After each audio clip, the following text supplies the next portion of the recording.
Dispatch is out and it's become an instant classic critical darling. Which of course means it's time for the YouTube slop channels to tell you it's a masterpiece.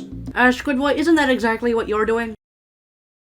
You see, inside of me there are two wolves. The first wolf thinks the game is really cool and wants to talk about it. The other wolf thinks every little aspect of this game has already been talked about to death. But as Neelix from Star Trek Voyager once said, when the road before you splits in two, take the third path. So with that in mind, I am having the two wolves fuse into one much cooler wolf that can skateboard, and more importantly, has a unique take that no one's ever had before. And if they have, nuh-uh. The fuck you mean, nah? When most people praise this game, they talk about the great characters, the fleshed out world, the exciting story. You know, boring things like that. And those things are all great, don't get me wrong, but they're not the things that separate this game from the other games in the genre. You see, the reason Dispatch feels so good is because it has a secret ingredient. The secret ingredient is love.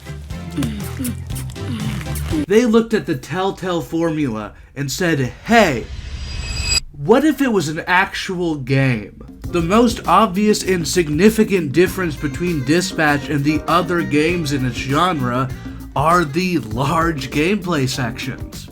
It's basically a joke how little gameplay is focused on in these story-driven choice games. Half of them get called walking simulators, for God's sakes. And the other half don't even have walking. If you're wondering why they didn't think of this before, it's because they did. It's just that doing it properly in a way that doesn't detract from the rest of the game is actually really difficult. There's a reason why the formula is to just slap in a couple QuickTime events. Help! Please! Someone! I'm going to die! And if they're feeling spicy, a lackluster puzzle.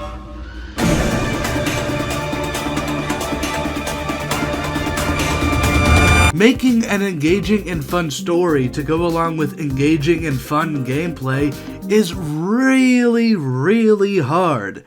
Even if both are great on their own, you run into the problem that players usually only want one. Players who prefer the gameplay will beat the hell out of the skip cutscene button, and players only in it for the story will get frustrated by the tedious gameplay and just end up watching a YouTube compilation of the cutscenes.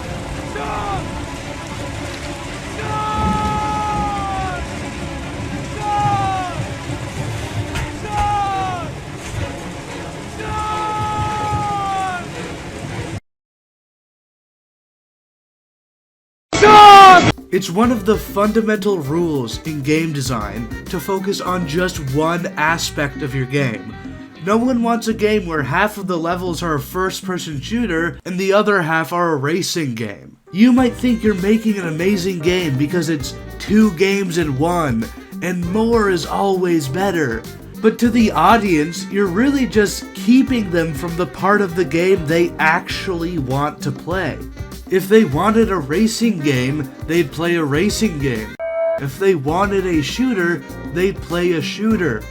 This is a game with no audience. And the same is true for fans of story games. If they're only playing the game because they like the story and they like making decisions, having them beat up 20 enemies is only going to distract them from what they actually want.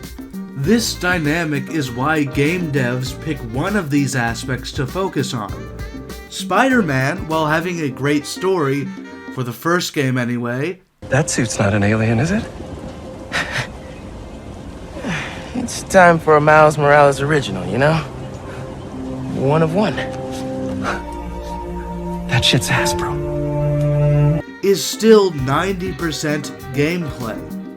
Minecraft Story Mode has well-designed gameplay sections, but it's still 90% story.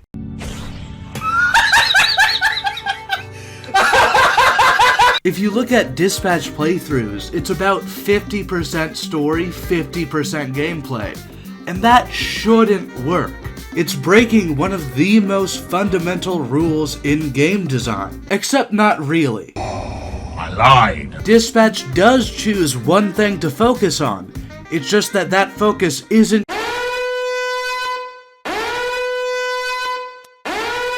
gameplay or story. Dispatch is a game about decisions. They use a single unifying theme to link both aspects of the game. Think of it this way: making decisions is the Mama Pikachu, while both halves of the game, both the story and the gameplay half, are like the baby Pikachus that gain sustenance from the mother. The devs are veterans of Telltale in the choose-your-own-adventure style of game, and because of that, they know what their audience likes: making decisions.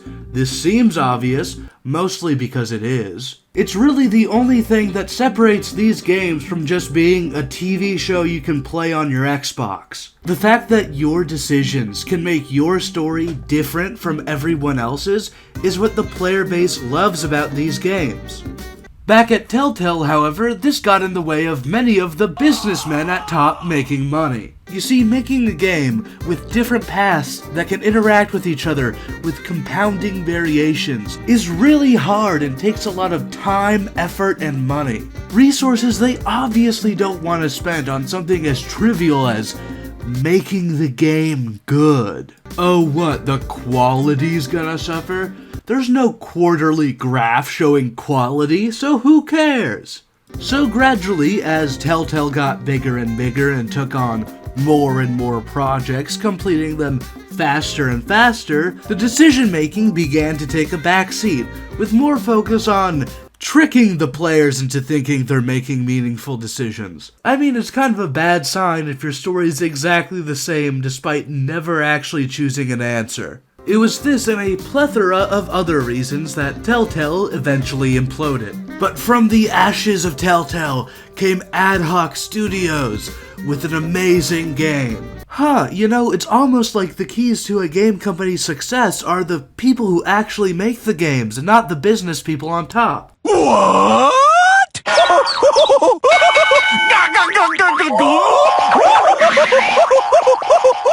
The devs understood their audience better than anyone else possibly could, and because of that, they knew exactly how they could balance gameplay and story. And it's so simple. Make the gameplay also about decision making. At their core, these games have always been about making tough but calculated decisions, trying to get the best possible outcome. Not only does that describe the Telltale formula in general, but it also describes each individual scenario in the gameplay sections of Dispatch. By designing the gameplay in this way, they are ensuring maximum overlap. They know that if you like one, you'll almost certainly like the other. But let's actually talk about the gameplay in Dispatch for a little bit. The gameplay in Dispatch is a great example of the gold standard when it comes to game design. Simple to understand,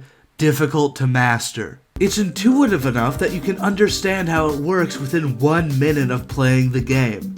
You have a plethora of unique superheroes you dispatch to different scenarios. I am a registered sex offender. Certain heroes are better at certain things, so every scenario has different needs. But sometimes the hero you'd like to send is busy, so you'll have to improvise. You can speed up their recovery, send in a backup, or just eat the loss in points if you don't think anything else is worth it. I'm having chest pain!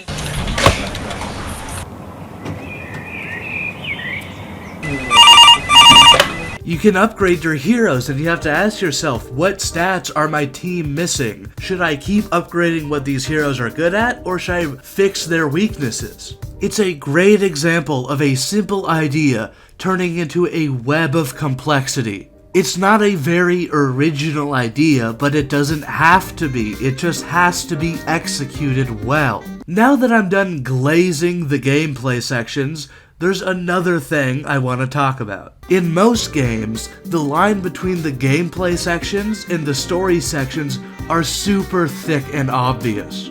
But Dispatch has a harmony between these two elements that makes it difficult to tell when one of them ends and the other begins. Obviously whenever you see this screen, it's a gameplay section.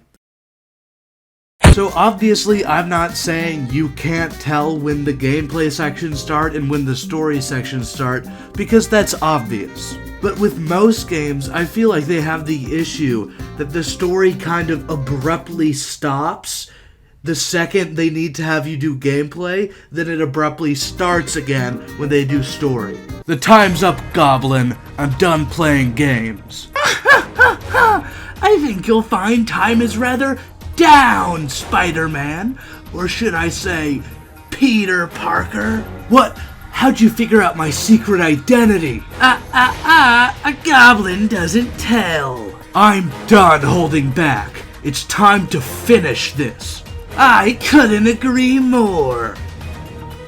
But first you have to fight 20 nameless goons in this empty warehouse.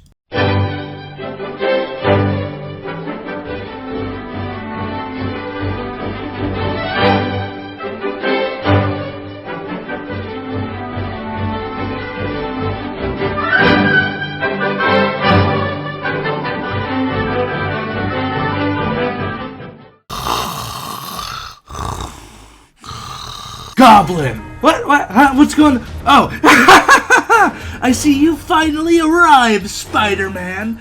Or should I say, Peter Parker? You know you already said that, right? I'm so sorry. You know, I completely forgot where we were in the story. That's on me. Okay, I don't really, care. Okay, let's see here. Just gotta get my, evil plan list out real quick. Let's see. Reveal I know his identity.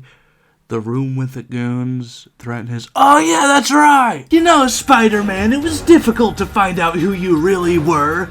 Your little girlfriend almost didn't tell me. Goblin, I'm gonna knock your teeth out. I'd like to see you try. After you find the 3 hidden levers that open the door to my boss room. Dispatch does a great job selling you on the illusion that the story never truly ends. Most games will immediately turn the non-player characters into unthinking robots the second you get into the gameplay sections. Dispatch takes an entirely different approach. On your first day, not only does your team suck, they will straight up refuse to go on some of the missions you try to send them on. They'll end up causing problems. When they find out one member is going to get fired, they start sabotaging each other. Little moments like these help remind the player that these are not just pawns on their chessboard, reminding the player of the greater story at hand and keeping them from slipping into the more detached, analytical side of ourselves we often slip into while playing video games. But I think the most important factor into achieving this harmony between gameplay and story is that the story doesn't work without the gameplay. The story is about you and your team gaining camaraderie, gaining confidence, and going from a bunch of losers to the heroes that save the day. But all that growth, all that development happens during the gameplay. If you just cut out all the gameplay sections, character opinions would flip in ways that make no sense. And the story would end up feeling rushed and unearned. But because you're working towards the story's ultimate goal during gameplay, and you get to see you and your team go from the bottom of the barrel to the cream of the crop one step at a time, because of real effort you actually had to put in, the ultimate ending feels so much more earned. There's a sense of satisfaction you can only get from actually doing something, rather than just simply watching it. The gameplay also serves to reinforce that your decisions actually have weight. Oftentimes, Telltale games will have the pick a character moment where you have to choose between 2 different characters. The one you choose stays in the story, the one you don't leaves. But oftentimes this choice ends up feeling more hollow than anything else. Just determining what 3D model stands in the background during the climactic QuickTime event. Basically, because of the way these games are designed, they can diverge in the middle, but they kind of have to converge back into one story during the end. And that often leads to the feeling that your decisions really didn't matter. But Dispatch is able to fix this problem somewhat because your decisions have gameplay implications. Depending on who you choose, some situations will be harder and some situations will be easier. Pouring ass juice down the throats of an unwilling zebra. This helps reinforce that your decisions actually mattered because you're constantly feeling the weight of them. The destination might be the same, but the journey feels different. You have different struggles. This is an area where Telltale, with their lack of gameplay, has always struggled in. Another thing that I appreciate that helps give the gameplay and story more depth is that the right decision isn't always the one that gives you the best gameplay outcome. A good example, halfway through the game, you have to choose between adding Waterboy to your team and adding Phenomenon to your team. And from a purely gameplay perspective, there is a right answer. If you compare the usefulness of these two characters, there is no contest. Waterboy sucks. I'm gonna kick your fucking ass, man!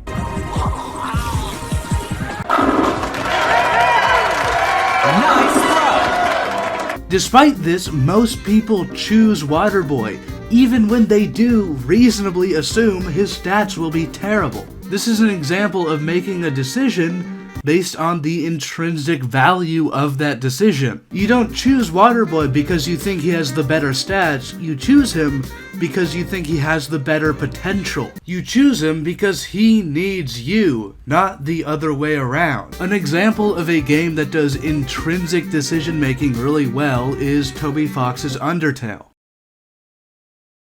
Going for a pacifist route means you never level up, and it makes the game harder and harder as you go on. In choice-driven games, making the right decision should be difficult. Too many choice-driven games boil down to, do I want to be good guy or do I want to be bad guy?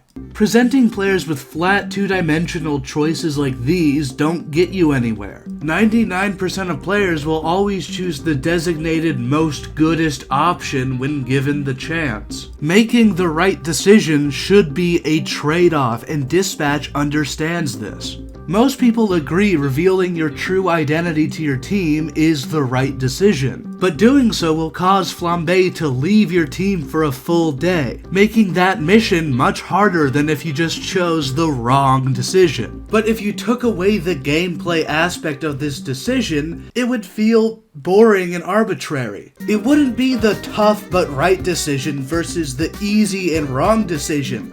It would just be the right decision versus the wrong decision.